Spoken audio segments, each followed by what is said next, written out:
পৃথিবীর সব দেশে বাস চলে রাস্তার উপর দিয়ে, আর আমাদের দেশে বাস চলে একে অপরের গায়ের উপর দিয়ে। এখানে বাস চালানো মানে যুদ্ধ আর প্রতিযোগিতা।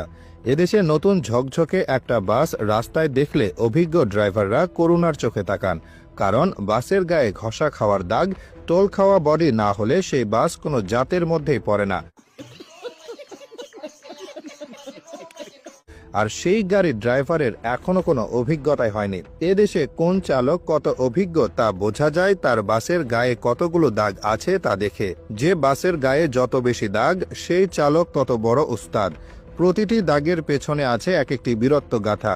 কোনোটা হয়তো ফার্মগেটের জ্যামে অন্য বাসকে 1 ইঞ্চি জায়গায় হারিয়ে দেওয়ার চিহ্ন, আবার কোনোটা হয়তো মহাখালীর মোড়ে রেষারেষিতে জেতার গৌরব বহন করছে। এদেশে বাস চালকদের মধ্যে এক অদ্ভুত প্রতিযোগিতা কাজ করে, কে কার আগে যাবে, কে কার আগে যাত্রী তুলবে। এই নিয়ে চলে এক নিরন্তর শীতল যুদ্ধ। এই লড়াইয়ের তাদের প্রধান হাতিয়ার হলো ঘষে দেওয়া।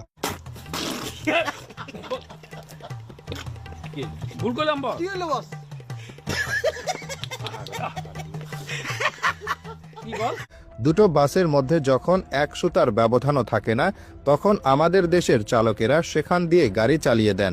এই ঘেঁষাঘেঁষির সময় যে আওয়াজ হয় তাকে আপনারা দুর্ঘটনা ভাবতে পারেন, কিন্তু চালকদের কাছে এটা হলো মধুর সঙ্গীত। এটা অনেকটা নিজের এলাকা চিহ্নিত করার মতো। একবার গা ঘেঁষে চলে যাওয়ার মানে হলো এই রাস্তায় আমি সেরা। এই লড়াইয়ের অন্যতম গুরুত্বপূর্ণ চরিত্র হলো বাসের হেল্পার। বাসের দরজা থেকে ঝুলে অর্ধেক শরীর বাইরে রেখে সে যেভাবে ডাইনে চাপান ওস্তাদ, খালি আছে ঢুকাইয়া দেন, বামে পুরা খালি বলে চিৎকার করে, তা শুনলে মনে হয় যেন সেনাপতি তার সৈন্যদলকে নির্দেশ দিচ্ছে। ড্রাইভার আর হেল্পারের এই বোঝাপড়া এতটাই নিখুঁত যে ড্রাইভার চোখ বন্ধ করেও হেল্পারের নির্দেশে বাসকে এমন সব সরু গলি দিয়ে বের করে আনতে পারেন যা পদার্থবিজ্ঞানের সব সূত্রকে হার মানায়।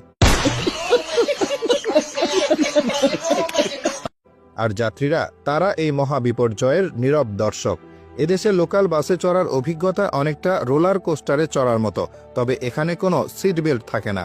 আর কোচ বাসে চড়ার অভিজ্ঞতা অনেকটা রকেটে চড়ার মতো। হঠাৎ ব্রেক কষলে আপনি নিউটনের প্রথম সূত্র হাতে কলমে শিখতে পারবেন। এক সিট থেকে আরেক সিটে উড়ে যাওয়া, অন্যের ঘাড়ে গিয়ে হুমড়ি খেয়ে পড়া, এগুলো এখানকার নিত্য নৈমিত্তিক ঘটনা। যাত্রীরাও সময়ের সাথে সাথে মানিয়ে নিয়েছেন।